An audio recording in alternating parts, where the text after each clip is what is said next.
black, white, left, right, good, bad, sane, mad, in, out, shake it all about. Binaries rule our world, and it's got to stop. Welcome to The Learning Hack, a podcast about the people and technologies that are creating the future of learning. I'm John Helmer. Now guess what? Learning is cool. Learning is cool. Learning is cool.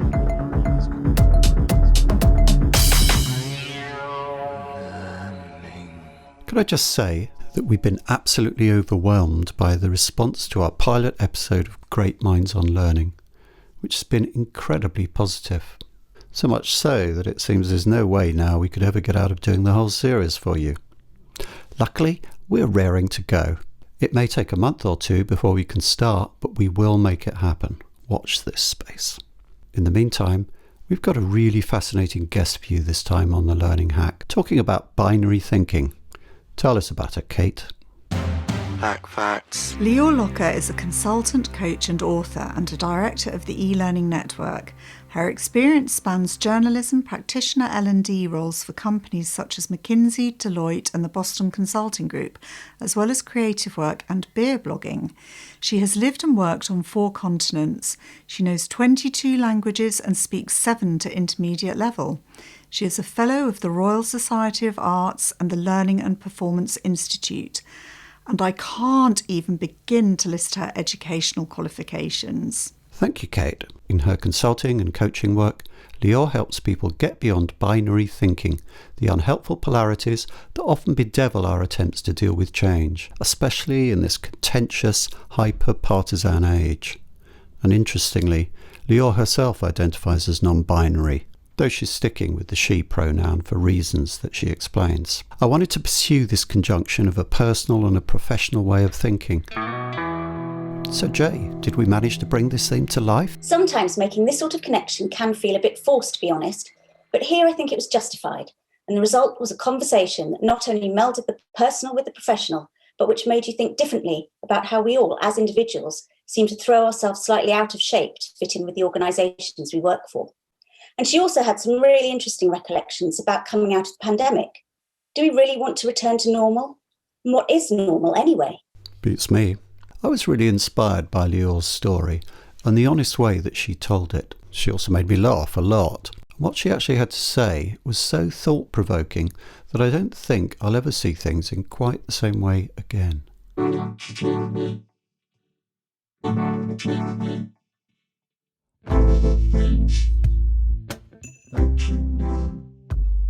Lior, welcome to The Learning Hack. It's great to have you along. It's fabulous to be here. Just get one question out of the way. What's it like doing life coaching during the pandemic when a lot of people will feel, I don't have a life? I mean, that sounds like a flippant question, even facetious, but there's a kind of serious point there that we've all been through this massive upheaval. How have you seen that reflected in your practice with people? I think that is actually a really, really good question because, I mean, at a very basic level, I'm like, well, are you alive? Yes. Okay. Well, congratulations. Then you have a life, which a lot of people don't. I mean, not to put too fine a point on it, but being alive is actually the basis for everything else. And I think we take that way too much for granted. And I think we also need to normalize a little bit that life does have ups and downs and doesn't always look like what other people post on Instagram or wherever people spend their time.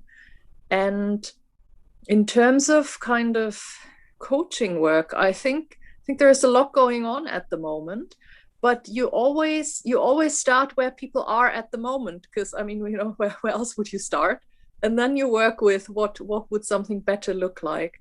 And I find a lot of people right now have this kind of, they either have really pressing needs along the lines of help me find a job right now, which is not quite the kind of work I'm doing. So usually I then refer them on, or it's this kind of unspecified unease where people want more depth, more breadth, something more substantial, but they can't quite put their finger on it. And that's great work to be able to do as a coach. So there's a fair bit of that happening at the moment as well. So putting a bit more life into the life, if that makes sense. Of course, life coaching is just one of the things you do. You do stacks of stuff, and we'll get into the rest of that later. But to give a context, this episode is really about binary thinking, and it was inspired by me bumping into you at one of Martin Cousins' Barcamp events, excellence events, alongside Learning Technologies last year, back in the time when you could physically bump into people in a room. And you were giving a workshop on binary thinking and how to circumvent it. And can you explain more about that? Because I thought it was intriguing and very Yes. timely. Yeah. So one of the frameworks I came across in the many training things I've done, which I found super useful, it's called Tetralemma. It's based on actual classic Sanskrit philosophy, where it's called Chatushkoti. And if you imagine a square that has obviously 4 corners, given it's a square, one would be option A, the other one is option B, kind of diagonally opposite.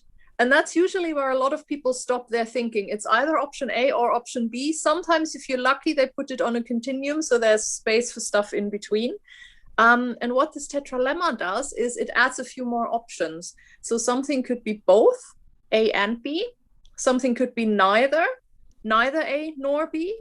And then there is also a variant that has a 5th option that's basically something entirely different. And I've come across that kind of thinking more in the space of conflict resolution. I actually did, before I did L&D and so on, I did a degree in peaceful conflict resolution. And a lot of that was really about, I studied with Johan Galtung from Norway, and he has a method called Transcend. And it's literally about trying to figure out what do people want, and then not try to solidify it into concrete options that then sit opposite each other, but where you're really trying to emphasize what's common and try and work with that. So for example, I think at the moment in society we have the tendency to because at the moment we basically have complexity under stress, which is a really horrible combination. That's just that makes people call for simple solutions and loud voices, and that's often not helping. So for example, rather than building a fence between 2 options where, this is your thing and this is my thing, and in the middle there's a really clear fence so that we know which one's which, and there's like barbed wire and all of that. This kind of thinking lends itself more to, well, does there need to be a fence? Maybe we'll just plant a row of tulips. Maybe instead of having a fence, we'll have a few park benches and a coffee cart. And maybe that's a much more productive way of looking at the situation. And I think that's really amazing, because if you focus on 2 options, I think it flattens and cheapens the discussion, particularly if none of the people in the room were involved in actually deciding what the 2 options were, because we take them for granted and somebody made those with a reason. And and I think that's just a really useful framework to break things up a little bit. So if we talk more generally about your work, you do a number of different things: coaching, consulting, creative work, the list goes on. Can you tell us about that in terms of laying out the kind of portfolio of stuff that you're currently working on? And maybe how binary thinking and getting beyond binary thinking shows up in those different fields of action as a theme. Sure. So I do a couple of different things. I do learning consultancy. I do that with NIIT, where I work with big corporate clients. So that's one aspect. I also do coaching work as my own limited company, where I work with individuals and startups. And I do creative work also basically as my own entity, where I do writing and I make art. And this binary versus non-binary, other ways of thinking shows up in very different ways in these. So I find in the L&D space with the big corporates, basically, this is kind of super binary territory, because, there's departments, there is silos, there's people get a lot of currency out of defining a patch and farming it, and thereby setting it off from someone else's patch. So the entire system is actually built around people working with that, and that makes everything else really, really difficult. And I'm lucky in my current setup because I'm an embedded learning consultant, which means I'm not just brought in for a project, but the client organization basically has a Lior flat rate. So the time I spend with them, we can do whatever we want, provided we both agree on that. And that's a nice way of making it work, because then I'm also involved in shaping the project rather than just, here are 2 options, make it work, come back in 6 weeks, which is sometimes more the assignment. So that allows me to do a little bit deeper and more substantial work than I think I'd otherwise be able to do.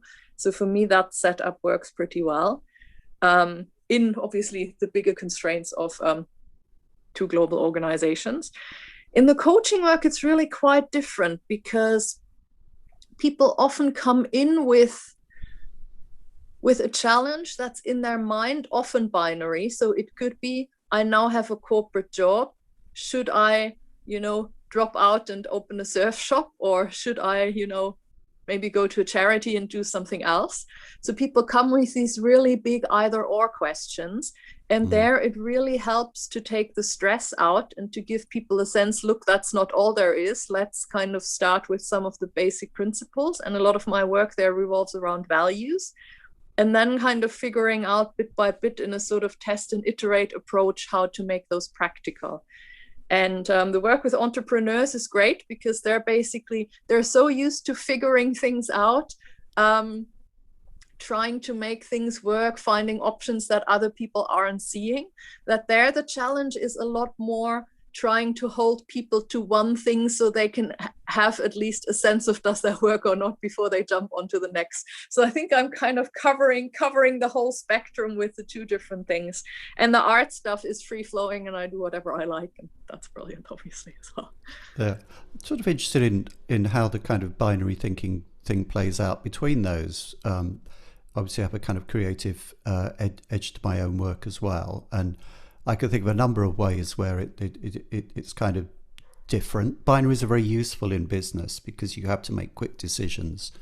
And very often, there's a thing Martin Sorrell said, that a bad decision on Monday morning is better than a good decision on Friday night. And I think that does force you down the route of binaries, but it'll only get you so far. So I'm kind of interested in how that thinking plays out between those different things you do. I think sometimes it's also about how tightly you hold the decision. I think it's not... What do you mean by that? I completely agree. I think you have to take decisions and kind of keep things moving, because otherwise, nobody will come back from lunch break between soup and salad and toppings and things. But, if you take a decision and you have, you start having a go at implementing it, and if you then realize, look, that wasn't the right thing, then you have to be kind of flexible enough to take a look again and be like, okay, you know what, that just really didn't make sense. How about we stop it now, rather than sort of keeping it dragging on. And, people lose energy, people lose focus, and you probably should have cut it 6 weeks ago or 6 months ago. So I think there is something about how tightly or how loosely you hold that. And then I think it's fine. And also, like if you're, and that's something I learned from the entrepreneurial space, you don't need those big, ginormous, I'm betting my farm, my future, my livelihood on that one decision thing. Because then you probably want a bit of a bigger process with that. But if you do smaller things and test and iterate, then you have more decisions. And with each decision, you can kind of course correct a little bit. Because, it is genuinely like complex and confusing, and nobody has a crystal ball and has all the information. And then, you work with what you have, and then you do the next step and the next step. And I think that's really true for everyone. It's also true for personal decisions. You don't necessarily need to make the big career life decision next Monday morning if that's not where things are at yet. You can kind of work your way towards that. And I think that takes a lot of the stress out. And then I think if you take that stress out, it frees people up to think in more creatively about options as well, because then the stakes aren't as high. And then you can be a bit more playful and see what wants to happen. In my mind, it's easier on the creative side to deal with these binary oppositions that kind of string us up so much. Because say You know, for instance, if you're a dramatist, say you were Shakespeare, if you're lucky enough to be Shakespeare, you can be Othello and kind of take that worldview as far as possible. And you can also be Iago. And in a way, it seems to me a lot of kind of art and creativity is about dramatizing those oppositions and letting them kind of live and breathe. Whereas business is a lot more difficult. In kind of building a brand, you want to be one thing. You want people to know you for one thing. So you make a choice, you make a decision, and you know, on Monday morning, and you kind of stick with that. Is that too crude, a binary in looking at those two things? Because creativity is important in business, isn't it? Ooh.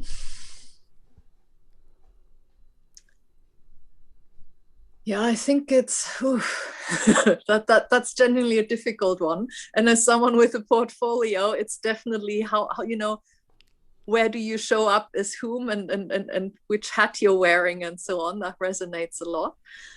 I think I sometimes find it helpful if I'm doing more of the businessy corporate stuff to make transparent that there is a bit of a process, you know, where you open the field of possibilities and then you narrow it down again, and to give people a sense of where we are. Like, is this about having more options, or is this about coming towards what's the thing we're actually doing next morning?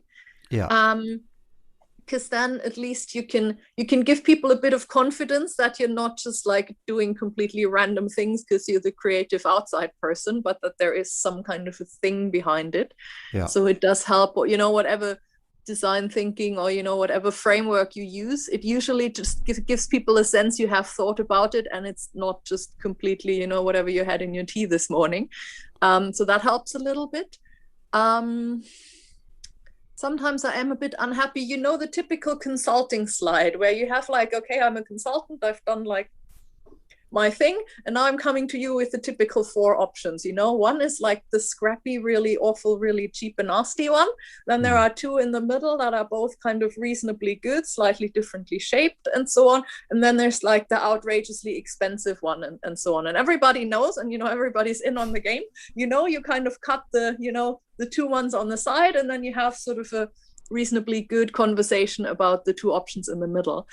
And yeah, I've had loads of these, and sometimes I wonder if we should just do it completely differently.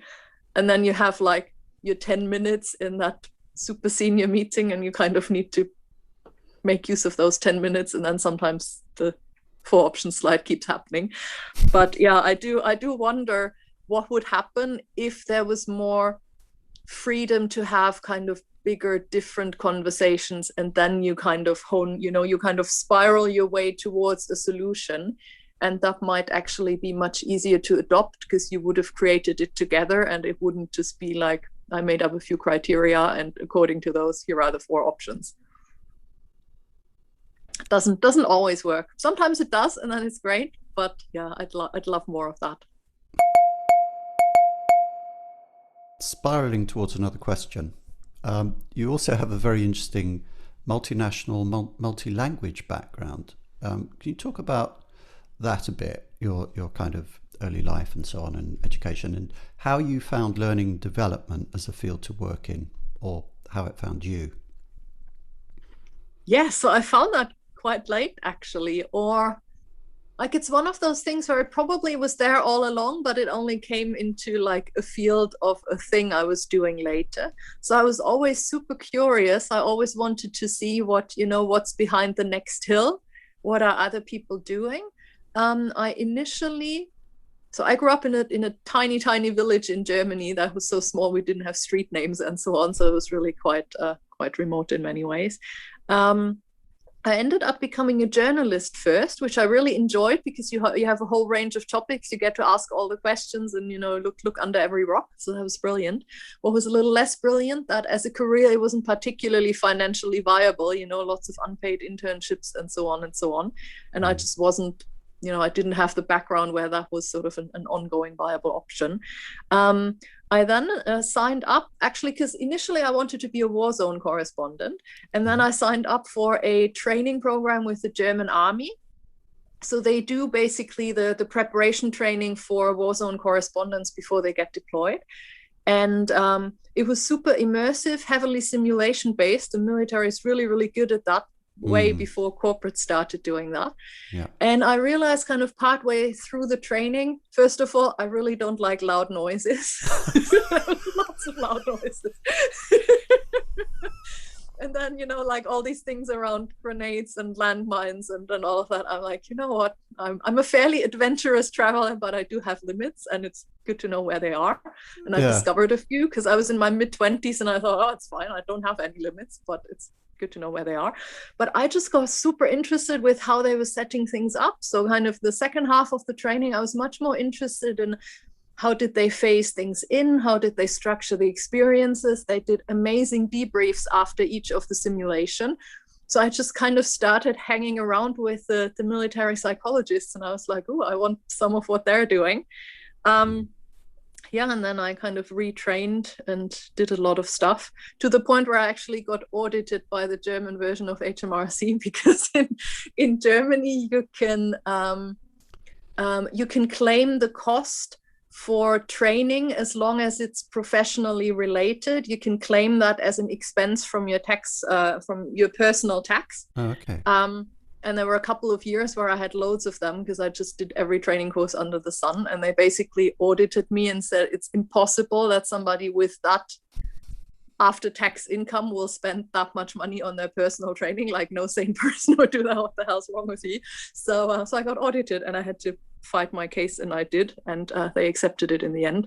But yeah, so that's basically the length I went to. So then kind of making, because basically I was like, look, that's clearly the thing I'm interested more: personal development, growth, training, delivering, experiencing it. That was just kind of where I spent all my time and money on. So I'm like, you know what, I should probably just make that a thing. And then kind of, I guess with languages and with the international background, I found it extremely difficult to make the switch into L&D in Germany. I kind of sort of made it work, but it really, because Germany is kind of fairly traditional, there are very straight lines, and, you train as one thing, that's what your degree is in. And then there's kind of ideas where you are with that.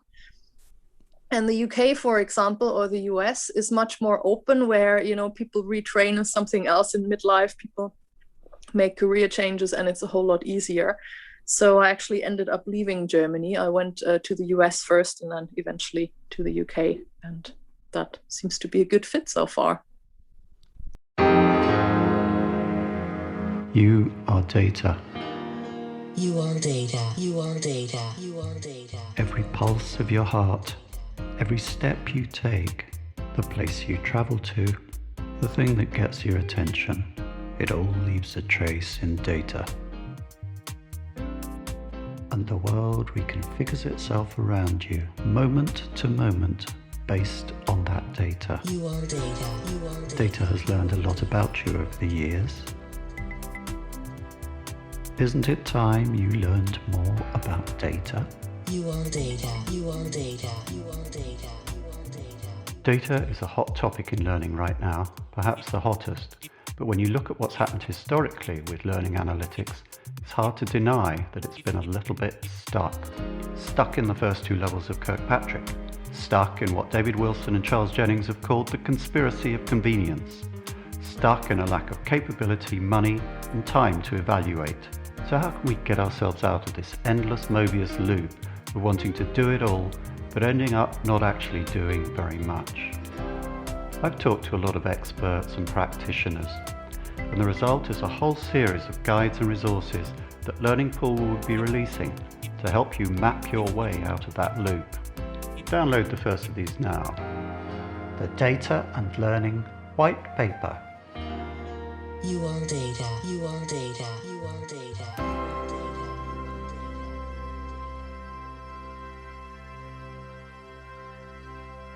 I'm really pleased that this episode is supported by NIIT, the global learning outsourcing company that helps organisations run training like a business. NIIT is dedicated to helping customers increase the business value of L&D. So whether it's reduced costs, increased flexibility and business alignment, technology innovation, or a dramatic improvement in learner experience you're after, you can trust NIIT to deliver measurable and transformative business impact, To learn more, visit niit.com. Spiraling back to the issue of binaries, I know that binaries have personal resonance for you, as you've talked publicly on your blog about your name change from Christine to Lior. So how do you define yourself now, if indeed you feel the need to? Are pronouns an issue? And above all, what has it felt like to go through this in the context of a very successful and active business career? It's definitely been a bit of a journey, I do have to say. So I identify as non-binary, which if you think back to the tetralemma, on some days it's both, on some days it's neither, and on some days there is this cool bot on Twitter that has the gender of the day, which is just a random assembly of words. Sometimes it could be like a foghorn, or it could be a unicorn with a flaming sword. I think it could be, it could be all of these. But yeah, if I was to tick a box, it would be non-binary. In terms of pronouns, I go with she. Just because, I don't know, they doesn't quite resonate, and I just love words and grammar, and some of it just strains the language a little bit. If language was more flexible, I'd probably find something else, but I think that's fine. And then the name change that happened because I converted to liberal Judaism recently, and as part of that you get a new name. That's sort of a Hebrew name, because my legal name in the paperwork is Christine Maria, which really doesn't work very well if you're Jewish. That's like the most Catholic name under the sun, so that needed to change. Then I thought, you know what, if I'm going to pick a new name, I then realized as I was looking for Hebrew names, there are quite a few options that are genuinely gender neutral. So I said, oh, well, that's amazing. Then I'll go with one of them. And Lior works quite well, I think. It's reasonably pronounceable. It means my light, which I think is beautiful. It kind of works with the last name. So yeah, and in terms of identity, that was definitely a bit of a journey. I think in kindergarten, I pretty much thought I was male, and people tried to kind of put me into the corner with the dolls, away from the corner with the tools and the building blocks. And that just never quite worked. And I remember I had the first gender discussion at age 4 or 5 or something, but I just generally didn't understand what their point was, because that just didn't resonate with who I thought I was. I thought against the knowledge of biology and facts of life class and so on, I thought puberty meant you turn into who you were meant to become.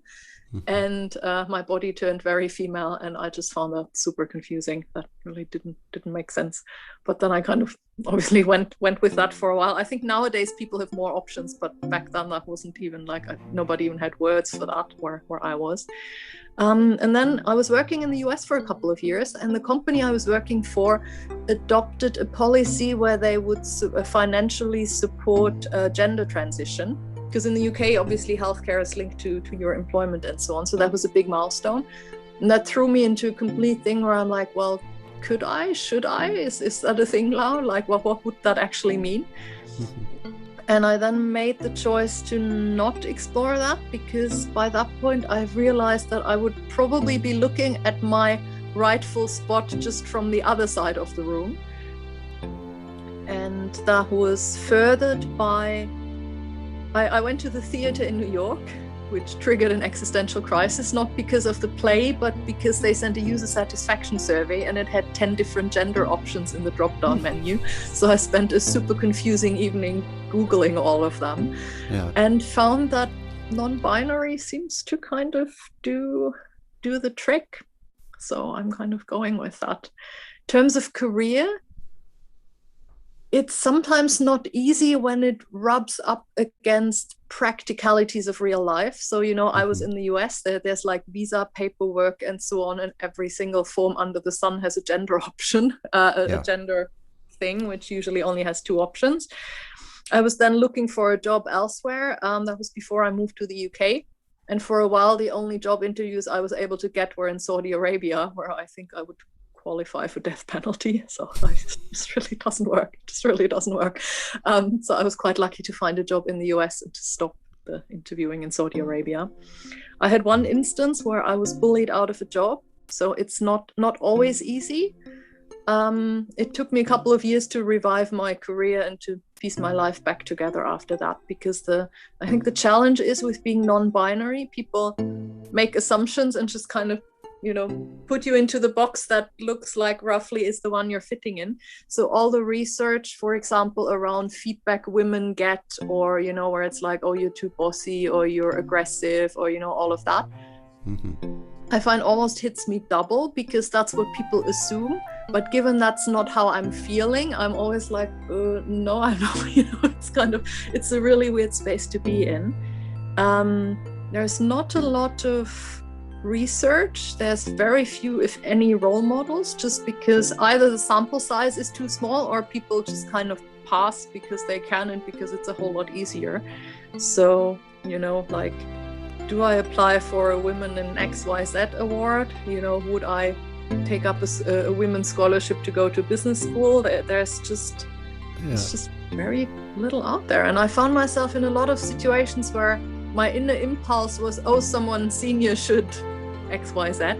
And then I often realized fairly early that I was the most senior person in the room who could be doing something about that. So I think I'm getting more comfortable with just being out there and doing the thing. So in many ways it is really significant, because obviously that's my life, and particularly when it goes wrong, the consequences are horrendous. In another way, of course, it also completely doesn't matter at all, because if I'm doing a client project, I'm doing a whatever digital transformation project, I'm not doing a non-binary digital transformation project, in that sense. Or, if I have a coaching session, I'm having a coaching session. I'm not having a specifically non-binary coaching session. So yeah, that's kind of where I am with that.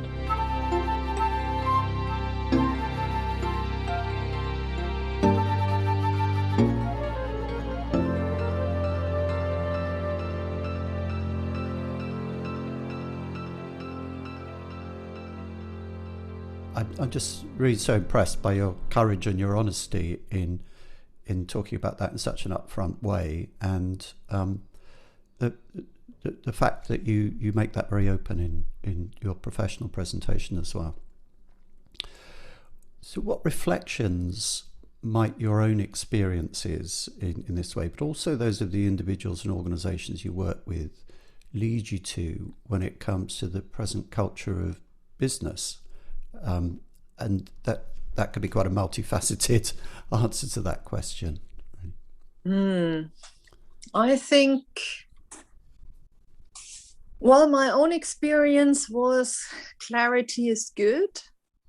So I found it's either easier to be in the closet and put a lid on it and get on with it, or to be completely out and open. But the in-between thing I found doesn't really work. So I've now decided to be out and open. Mm-hmm. In terms of general culture, if I'm thinking about the changes that are going on right now and the options we would have that the current crisis would allow us to rethink, I think we're pretty much making a hash out of it. I'm not happy at all. Mm. I think in many ways, the quick fix tactical stuff, I think both in terms of, business, society, how people have coped, the tactical small stuff has actually gone pretty well. I think most of the deeper stuff either hasn't happened or people are starting to put the lid on it again. If I'm looking at, discussions around back to normal, whatever normal was, and if anybody would actually want that back. Okay, new normal and so on. Yeah, exactly. Or back to the office. I mean, clearly, like just the way it's framed again is super binary. So apparently there's one option that's called office, and there's one option that's called work from home, and that's literally the only two options that seem to be on the table.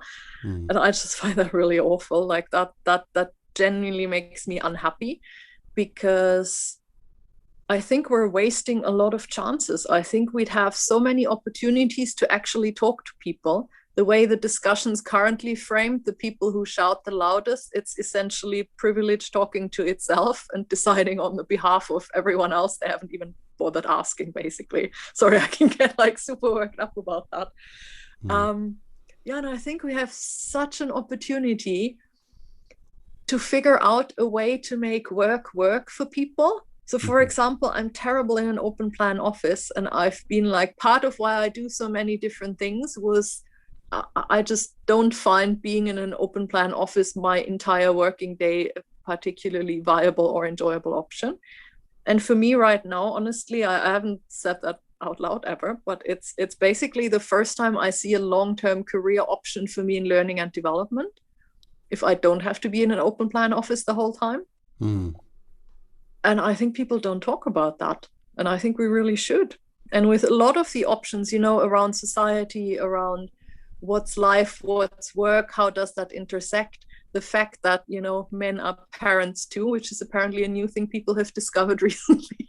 Like there are so many really when they turn up at a Zoom meeting with a child on their lap or beating them over the head with a plastic hammer, and exactly, like people have actual lives. It's like a radical recent discovery apparently, and I think we could be having so many really good discussions, and we're not often, and that makes me so sad. I think that is such a wasted chance.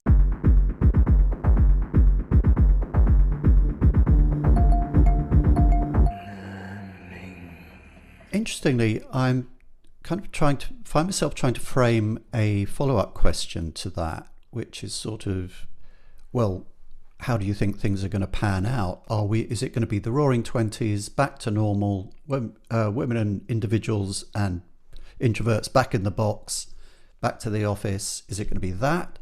Or is the experience we've all been through globally in the last couple of years now going to have a lasting change? And I suddenly realized I framed a binary. I framed the problem as a binary. Yes, so I'm going to do the super annoying thing and say it depends. No, but seriously, I think a lot of the inequalities have already gotten worse and will probably continue being that way. I think some people just don't have a normal they could go back to even if they tried, because that's not what's been playing out for them.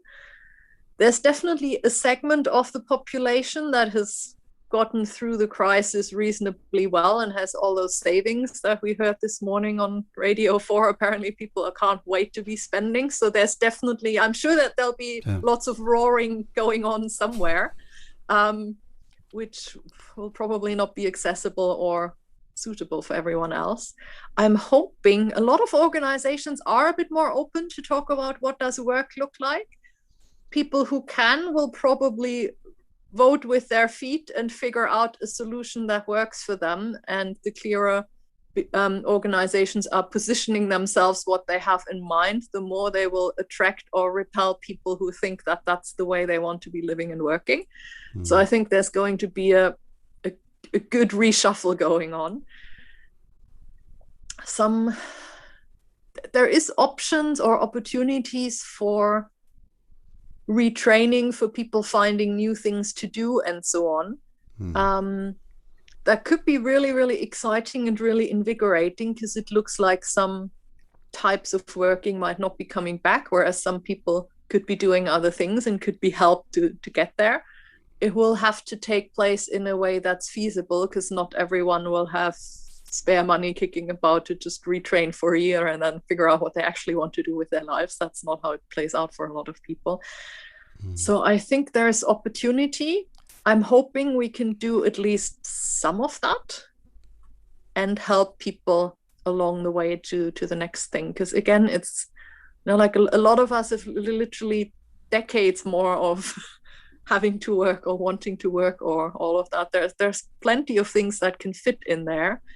We have to make it livable for people, and I sincerely hope that we involve the actual people in the conversation that we're talking about, and that it's not just someone from a nice house on the outskirts of London with a glorious workstation they keep tweeting photographs about making decisions for everyone else, because that probably won't go well. Lastly, could you tell us of all the many things you do, what is really fascinating you and intriguing you at the moment? What is the best place for people to follow you if they want to follow your thought and activity? think the best holding container is probably liorlocher.me. So my first name, last name.me. That's my website. I'm quite intrigued about like the normal stuff. What does change look like in real life for real people? So not the fancy, Instagram mindset, blah, blah, blah, have a green smoothie and that'll fix everything type of life, but really the gnarly side of change, the how to keep going when you're not quite clear what the next thing is. You just know you need to keep yourself alive and going until you're close enough that you can see it a little bit better. That kind of supporting people in there. I've had a few kind of changes myself last year, so I got to take some of my own medicine to see what works and what doesn't, and really the practical stuff. So how can you take the depth that everyone's craving and really make something with that in real life that's not just a nice conversation for the second bottle of wine, but something you can really kind of make happen for yourself and for other people. That's what I'm doing. I think you're doing great stuff. Thank you very much for appearing on The Learning Hack. My absolute pleasure. Thank you. That's all on the Learning Hack podcast for this time. Many thanks to Lior and to our sponsors Learning Pool and NIIT. The Learning Hack is completely independent and transparently funded by sponsorship. Please subscribe on your podcast platform of choice or on YouTube. You can tweet me at John Helmer or contact me through my website, johnhelmerconsulting.com. Coming up on the Learning Hack. Next time, it's Mirjam Neelan, co-author of a book that's been really influential among learning professionals since its release last year, Evidence-Informed Design. To make sure you don't miss it, and all the other goodies we've got coming up for you, hit that subscribe button now. Stay classy, learning people. Now I finally get it.